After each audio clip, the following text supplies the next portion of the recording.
It has been 3 weeks since a volcano erupted on the Caribbean island of St Vincent. It caused a huge amount of damage to tourist and residential areas. Thousands of properties were covered in ash and around 15% of the island's population remain in emergency shelters or temporary accommodation.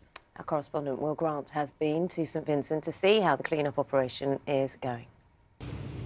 The aftermath of the eruption of Le Soufriere is hauntingly beautiful and destructive.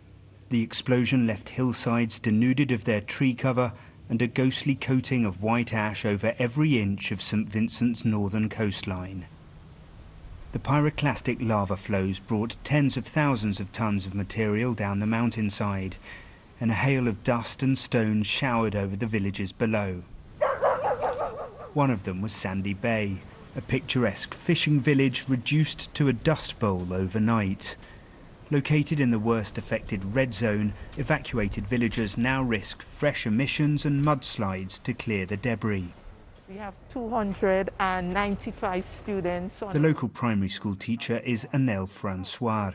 Her pupils had been preparing to return to class after months of homeschooling during the pandemic. The volcano ended that plan when the school roof came down under the weight of the ashfall. I was really distressed, knowing that so many students would be out of an education for a while. Now is the time that they should rebuild the proper structure that they had said they're going to build. There isn't a home, a vehicle or a surface in St Vincent that isn't covered by a thick layer of this very fine volcanic dust. With hurricane season approaching, it is going to take this community and St Vincent as a whole many months to recover from this. It's a multi-dimensional challenge of immense proportions. St Vincent's Prime Minister says the eruption has compounded the problems created by coronavirus. Plus, of course, the desolation in the northern one-third of the country. The complete decimation of agriculture and animal husbandry in that one-third. The infrastructure has been shot through. The islanders recently held a National Day of Prayer. Thankful it wasn't a National Day of Mourning. But the evacuees at this shelter are still victims of an act of God which put their families at risk.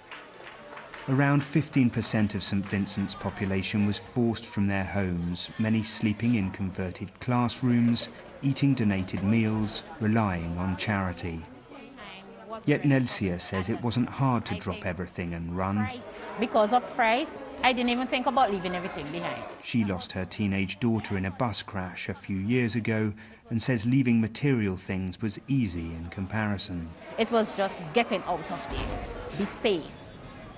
That is the only saving grace of this huge disruption to St Vincent, that no one died. But the volcano is still active, and the scale of the tragedy for a small island is vast. Homes, crops, animals, entire livelihoods buried beneath the ash. Will Grant, BBC News, St Vincent. Extraordinary images those, aren't you? Really brings home just what they're having to deal with. Real contrast between obviously such a beautiful place and the devastation that's been wreaked.